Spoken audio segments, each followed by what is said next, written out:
Այն ինչ որ կատարվում է, ընդհանրապես կապ չունի եկեղեցու բարենորոգության, ռեֆորմների, կուսակցության ուխտը խախտելու եւ մնացյալ այլ հարակից թեմաների հետ կապ չունի։ Գործ ունեն քաղաքական հիմնախնդրի հետ։ Այն ինչ պլանավորել էր Նիկոլ Փաշինյանը ի սկզբանե, ձախողվում է։ Ցույց է տալիս, թե այս իշխանության եկեղեցական քաղաքականությունը ինչքան արհեստական է ու ինչքան սնանկ է։ Սա խոստովանեմ, որ լրջագույն հարված է Նիկոլ Փաշինյանի համար, հատկապես հոգևորականների հայտարարությունը։ Այս առումով մենք կարող ենք արձանագրել, որ իսկապես, հա, ասենք ժողովրդական լեզվով ասենք հալալա Շիրակի մարզին, հալալա Գյումրիին, բայց այս հաջողությունը վստահաբար մռայլվելու է Նիկոլ Փաշինյանի հետագա քայլերով։ Ճիշտ են պնդումները այն մասին, որ հաջորդ պսևդո պատարագը տեղի է ունենալու արդեն Էջմիածնում առանց ամենայն հայոց կաթողիկոսի մասնակցությամբ։ Ցավալի արձանագրում եմ ուզում անել, նույնիսկ Գյումրին գրաված Քազիմ Կարաբեկիրը որը բռնություն իրեն թույլ չի տվել եկեղեցու նկատմամբ, նույնիսկ չի արգելել, որ զանգերը հնչեն։ Ամեն բան այնպես չի, ինչպես ինքը կուզեր։ Եկեղեցու պահը այդքան էլ ճիշտ չէր հաշվարկել, Գարեգին երկրորդի պահը այդքան էլ ճիշտ չէր հաշվարկել եւ հիմա եկե բախվել է մի հատ մեծ քարի եւ չի կարողանում դրան հաղթահարել եւ հիմա իներցիոն այս պայքարը շարունակվում է։ Իմ խորհրդամուտում ինքը այստեղից կարող է, եթե ոչ պարտված, ապա շատ թուլացած եւ հեղինակազրկված դուրս գալ։ Արդյոք պրագմատիկ եկեղեցական գործիչ եւ մի քանի իշխանություններ տեսած եկեղեցական հոգևոր գործիչ ամենայն հայոց կաթողիկոսը Գարեգին երկրորդը գիտակցում է, որ ինքը իր կամքից անկախ աստիճանաբար դառնում է դիմադրության շարժման առաջնորդ։ Միգուցե ուժերի գելանով Նիկոլ Փաշինյանը կարողանա հաջողության հասնել եւ եկեղեցուն կործանարար հարվածներ հասցնի, բայց դրա հետ միասին կործանվում է նաեւ ինքը։ Այդ տղան, ասակավոր մարդը, որ այդ տղան չի պատկերացնում, թե ինչ մահացու հակառակորդը իր համար ձեռք բերել, որ դրան զուգահեռ ինքն էլ է կործանարար հարվածներ ստանում եւ արդեն այս իշխանության վերջը սկսում է երևալ։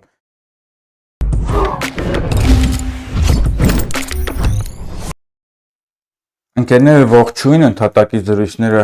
շարունակվում են, ինչպես տեսնում եք, ընդհատակը փոխվել է եւ ես մի փոքր այլ միջավայրում եմ, բայց սա ընդհանրապես էական չի։ Այն ինչ հիմա կատարվում է Հայաստանում, պարզապես չի կարող չարձագանքել, թեկուզ կարճ ակնարկով, խոսքը իշխանություն Նիկոլ Փաշինյան եկեղեցի բախման նոր դրսևորումների մասին է։ Գիտենք, որ Նիկոլ Փաշինյանը հայտնվել է Շիրակի մարզում, Գյումրիում, իր շրջիկ անձնակազմի, շրջիկ կանայի հետ միասին, շրջիկ սրբազաններով, իհարկե պսևդո սրբազաններով կեղծ պատարագ մատուցեցին Գյումրու 7 վերք եկեղեցում, հենց սրա մասին եմ ուզում խոսել, բայց մինչ այդ առաջարկում եմ բաժանորդագրվել մեր YouTube-յան ալիքին 1991, ինչպես նաև հավանել, տարածել ընդհատակից զրույցները։ Իհարկե կադրերը Գյումրիից եւ տեսնում ենք յուրաքանչյուր նորմալ մարդ չի կարող, չհուզվել, չնյարդայնանալ, չջղայնանալ, չհայոյել,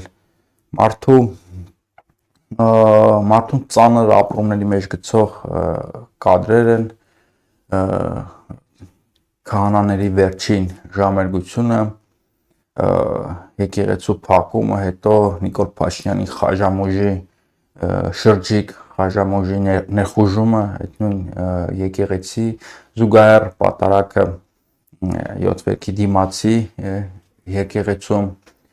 Այս ամեն ինչը իհարկե մեզ չի կարող չնյարդայնացնել, բայց ես առաջարկում եմ հույզերը, ապրումները մի պատ դնել մի կողմ եւ փորձենք խնդիրը քաղաքական հարթության մեջ դիտարկել, քանի որ սա այն ինչ որ կատարվում է, ընդհանրապես կապ չունի եկեղեցու բարենորոգության, ռեֆորմների, չգիտեմ, կուսակցության ուխտը խախտելու եւ մնացյալ այլ հարակից թեմաների հետ կապ չունի։ Գործ ունեն քաղաքական հիմնախնդրի հետ եւ պետք է արձանագրենք, որ այն ինչ պլանավորել էր Նիկոլ Փաշինյանը ի սկզբանե ձախողվում է։ Նա իհարկե չէր պլանավորել իշխանություն, եկեղեցի, այսինքն երկու ինստիտուտների բախում։ Միգուցե կամ վստահաբար սա պայքար է ընդդեմ եկեղեցու, բայց գոնե արտաքին տեսքը այսպեսին չպետք է լիներ։ Ինքը նախատեսում էր բախում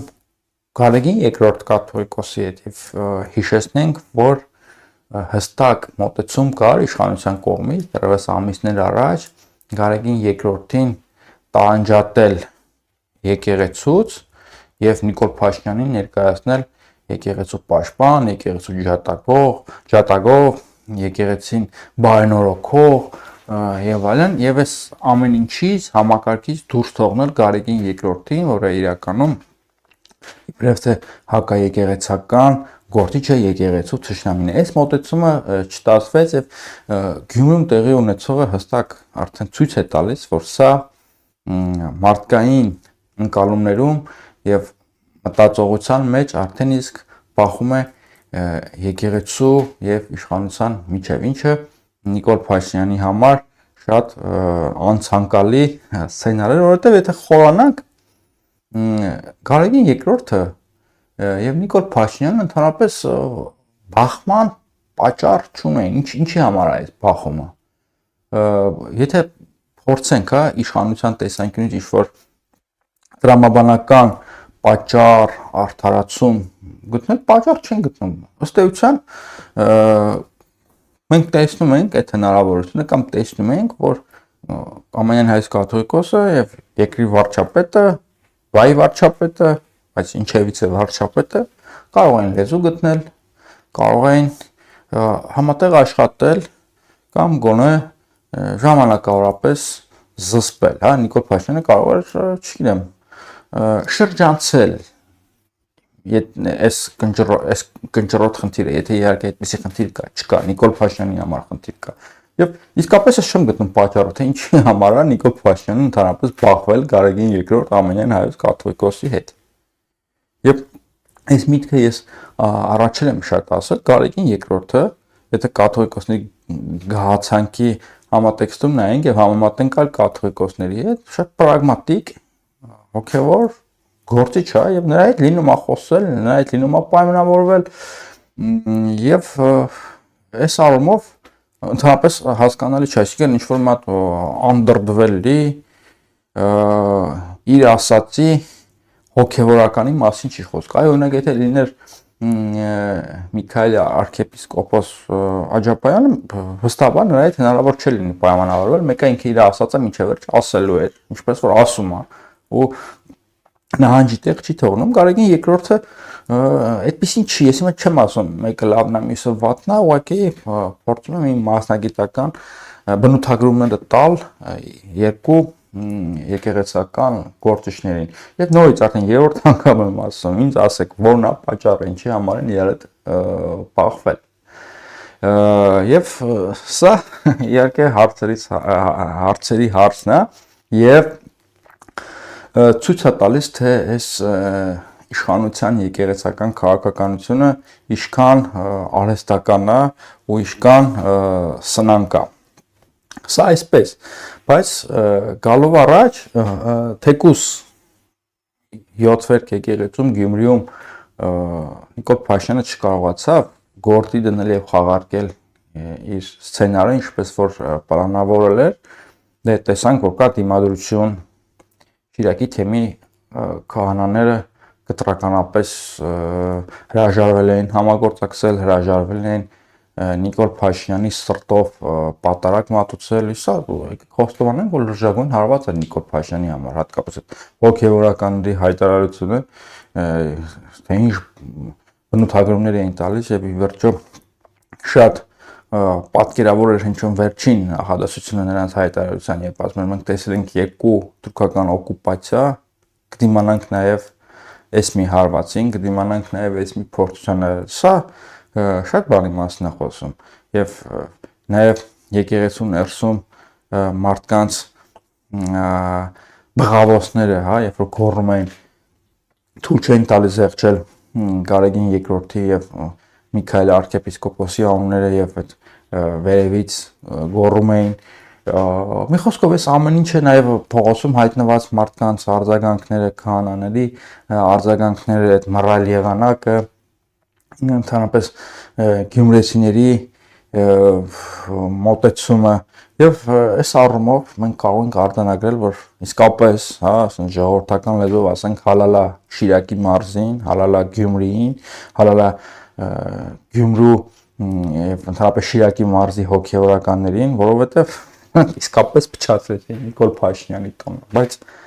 սա կարող ենք փոքրիկ հաջողություն դիտարկել, բայց այս հաջողությունը վստահաբար մռայլվելու է Նիկոլ Փաշինյանի հետագա քայլերով, որովհետև ճիշտ են պնդումները այն մասին, որ հաջորդ պսևդո պատարագը տեղի է ունենալու արդեն Էջմիածնում առանց ամենայն հայոց կաթողիկոսի մասնակցությամբ։ Նիկոլ Փաշինյանը ամեն ինչ անում է, որ հասնի այդ գերագույն նպատակին։ Իհարկե, այնտեղ էլ է լինելու դիմադրություն, այնտեղ էլ են լինելու բացականչություններ, գոռոցներ, բայց ամեն ինչ գնում է այդտեղ։ Եվ եթե պսևդո պատարագ հնարավոր եղավ Գյումրու մայր տաճարում, եւ ինչը պետք է խանգարի, որ նույնը տեղի չունենա Էջմիածնում, եւ Էդմոն Մարուկյանը ճիշտ է ասում իր լայվում, որ սա բանը Գյումրում տեղի ունեցած է նախապատրաստություններ նրա ինչ որ պետքա տեղի ունենա Էջմիածնում։ Եվ ինչ կարող են այստեղ անել հոգեվորականները, ոչ են հելնելու կռիվանը։ Իրենցից ինչ կախված էր արեցին մասնակցություն առնվազն չունեցան եւ ըստ պատշաճի հայտարարություններ տարածեցին եւ այս հայտարարությունը այնքան ազդեցիկ է Շիրակի մարզի հոգեվորականների եւ անկախ քեզնից մտքերով տեղափոխվում ես ինչ-որ պատմության դրվագների մեջ եւ ահար եւ այստեղ ցավալի արձանագրում եմ ուզում անել, նույնիսկ Գյումրին գրաված Ալեքսանդրապոլը գրաված Կազիմ Կարաբեկիրը, որը բռնություն իրեն թույլ չի տվել եկեղեցու նկատմամբ եւ նույնիսկ չի արգելել, որ զանգերը հնչեն եկեղեցու։ Եվ տեսնում ենք, թե անկախ Հայաստանի ինքնիշխանությունների օրոք ինչ է տեղի ունենում Գյումրիում։ Եվ սա շատ բանի մասին է եւ իստվում է հայ ժողովուրդը, Հայաստանի քաղաքացիները պետք է համապատասխան եզրակացություն եւ համապատասխան արձանագրումներ անեն այս ամենի վերաբերյալ։ Եվ մյուսը ինչի մասին որ կուզեմ խոսել, ճիշտ է Նիկոլ Փաշինյանը որոշակի շատ լուրջ խոչընդոտներ հաղթահարելով առաջ է շարժվում, բայց ամեն բան այնպես չի, ինչպես ինքը կուզեր։ Ինքը հիմա ընթացքի իներցիայի մեջ հայտնված մարդ է, որովհետև այս հակաեկեղեցական պայքարը մեծ հաշվով այս Կիրակնորյա կեղծ պատարագները արդեն իներցիոն բնույթ են ստացել, որովհետև ի սկզբանե չեն պլանավորել, որ այսքան ամեն ինչ պետք է երկարի։ Չեն պլանավորել, որ Գարեգին II կաթողիկոսը կարող է այսպիսի պինդ հակառակորդ լինեն եւ ընդհանրապես թերագնահատել էին եկեղեցու դերը եւ նշանակությունը եւ եկեղեցու առանձնահատկությունները, ուզում հիշեցնել, որ ներքաղաքական պայքարում Նիկոլ Փաշինյանը շատ արդյունավետ գործիչ է։ Ի հակադրություն կամ ի տարբերություն միջազգային հարաբերությունների, որտեղ իրեն անդադ նվաստացնում են, հեգնում են, ծաղրում են, որտեղ ինքը անդադ ցախողումներ է ունենում, տապալումներ է ունենում, գիտենք, չթվարկենք։ Բայց ներքին հարաբերություններում ինքը շատ արդյունավետ է իր ԱԱԾ-ի դատախազության, ներքին գործերի նախարարության, քննչական կոմիտեի եւ իր պատգամավորների, իր որոշակի ժողովրդական զանգվածների աջակցությամբ եւ կարողանում է հարցը լուծել։ Ուրեմն հիշեցնել, որ ինքը Գարեգին երկրորդի դեմ մարտահրավեր նետելով աչքի առաջուներ այլ ինստիտուտներ վերցնելու իր փորձառությունը։ Օրինակ հիշենք 2010 թվականին ինչպես իրենք պարտադրեցին ուղակի ՀԿ-ական մեծամասնությանը իրենք չընտրել վարչապետ եւ ընդհանրապես կարողացան ցրել ազգային ժողովը, դա մեծ հաջողություն էր, այսինքն չունեին մեծ հաշվով շատ արդյունավետ իրավական ուղիներ այդ հարցին լուծելու համար, բայց շրջապատեց ազգային ժողովը եւ ճնշման տակ պատգամավորներին որոշում ստիպեց, պարտադրեց։ Դրանից առաջ ինքը որոշում էր պարտադրել Սերժ Սարգսյանին, հասնելով նրա հրաժարականին, ուղիղ ասելով, որ դու կարելի է իշխանություն չունեք։ Հիշենք Սահմանադրական դատարանը, դատական համակարգը Նիկոլ Փաշինյանի կողմից գրավված հերթական ինստիտուտներից մեկն է մեծ հաշվով։ Այսինքն Սերժ Սարգսյան, ազգային ժողով, Սահմանադրական դատարան, դրանից հետո պայքար բազմաթիվ այլ ինստիտուտների եւ քաղաքական ուժերի դեմ, էլի բոլոր դեպքերում ինքը հաղթանակներ եւ հաջողություններ է արձանագրել, բայց աչքիս եկեղեցու պահ այդքան ճիշտ չէր հաշվարկել, Գարեգին երկրորդի պահ այդքան էլ ճիշտ չէր հաշվարկել եւ հիմա եկե բախվել է մեծ քարի եւ չի կարողանում դրան հաղթահարել եւ հիմա իներցիոն այս պայքարը շարունակվում է։ Եվ ինչ արդյունք է լինի, իմ խորհրդամոզմամբ ինքը այստեղից կարող է եթե ոչ պարտված, ապա շատ թուլացած եւ հեղինակազրկված դուրս գալ։ Այսինքն ի սկզբանե նպատակ էր դրված հեղինակազրկել Գարեգին երկրորդին, հեղինակազրկել եկեղեցուն, նպատակ էր դրված բոլոր վտանգավոր հոգեվորականներին ժեզոքացնել, բանտարկել, լցնել ԱԱԾ-ի պատվալը, բայց ուզում եմ ասել, որ այդ նույն ընթացքում հեղինակազրկվում է նաեւ ինքը, ձեռք է բերում բազմաթիվ հակառակորդներ եւ լուրջ էլեկտորատ է կորցնում, բայց Գարեգին երկրորդը արի ու տես այսքանից հետո ոչ միայն հրաժարական չի տալիս, այլ նաեւ գնում է Մարսել, որտեղ ջերմ ընդունելության արժանանում, վերադարձի ճանապարհին զվարթնոցում հավատացյալներն են նորից ընդունում են ջերմորեն, բացականչում են վեհապար, շատ հուզիչ կադրեր եւ ես հիմա ամենայն հարգանքով, ամենայն հայոց կաթողիկոսի նկատմամբ ուզում եմ այսպիսի մի հռետորական հարց տալ, արդյոք պրագմատիկ եկեղեցական գործիչ եւ մի քանի իշխանություններ տեսած եկեղեցական հոգևոր գործիչ ամենայն հայոց կաթողիկոսը Գարեգին երկրորդը գիտակցում է, որ ինքը իր կամքից անկախ աստիճանաբար դառնում է դիմադրության շարժման առաջնորդ։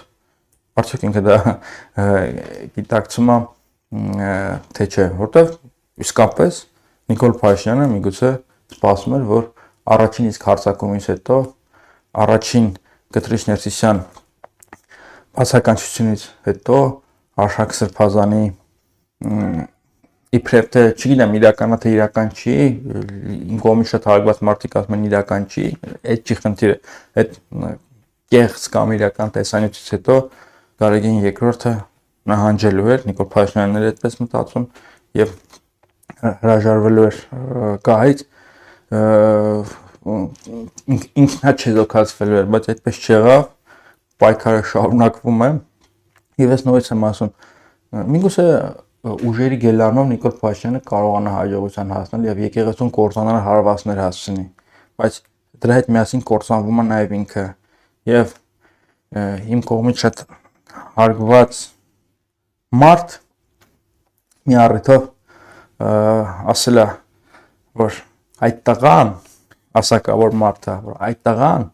չի պատկերացնում, թե ինչ մահացու հակառակորդը իր համար ձեռք բերել, փորձեք ինքն հետ կռայել, թե դա ով է ասել, եւ սա ճշգրիտ գնահատական է։ Այս հոգեորականին կբանտարկի, մյուսին կգցի KGB-ի բանտը, այն մյուսին կհեղինակազրկի,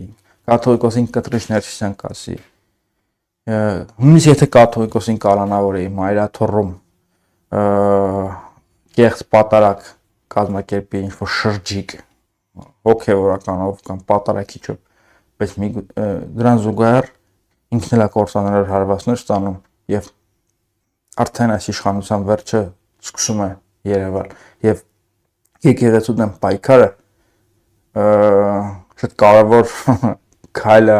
այս ուղղությամբ թերևս այս կանը նորից եմ ասում այն ինչ մենք այսօր տեսանք կիրակի օրը տեսանք շատ հուզիչ էր ու շատ տպավորիչ իմ ջերմ ողջույններն եմ ուղարկում գյումրեցիներին, Գյումրու Շիրակի քահանաներին եւ մենք հայաստանցիներս, հայերս այլ բան չենք կարող ակնկալել նրանցից եւ իրանք արեցին ինչ որ պետքա անեին եւ Միքայել arczepiskopos Աջապայանի թեմը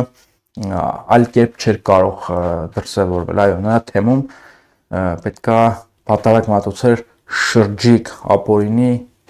քահանան Նիկոլ Փաշյանի շրջիկ ապօրինի քահանան եւ այդ վանքը մայր տաճարը Գյումրու պետքա որակվեր որպես գրավված եւ այստեղ արդեն մյուս պատկերավոր համեմատությունները թողնում եմ ձեզ եւ նաեւ տեսնում ենք էլ այստեղ տարիների աշխատանքը երկու երկու սրբազանների Բագրատ եւ Միքայել սրբազանների թե ոնց են իրենց թեմը ձևավորել, պահել, ինչ աշխատանք են տարել եւ տեսնում ենք այլ թեմերի վիճակը, որոնց շատ քահանաներ թքած ունենալով բոլոր սկզբունքների, բարոյականության վրա թքած ունենալով իրենց եղբայրները բանտում են միանգամից թռնում են իշխանության գիրկը։ Գոնե Տավուշում եւ Շիրակում, նաեւ Արագածոտնում չհաշված անուն արդեն մոռացա են կարգալույթ եղածը։ Այդպիսի բան մենք չտեսանք։ Այսքանը նորից առաջարկում եմ բաժանորդագրվել մեր YouTube ալիքին 1991 հավանել, տարածել ընդհատակի զրույցները եւ շուտով հավաստիացնում եմ ես կհայտնվեմ նույն վայրում իմ ընդհատակում, այսինքն իմ սենյակում։ Շնորհակալ եմ։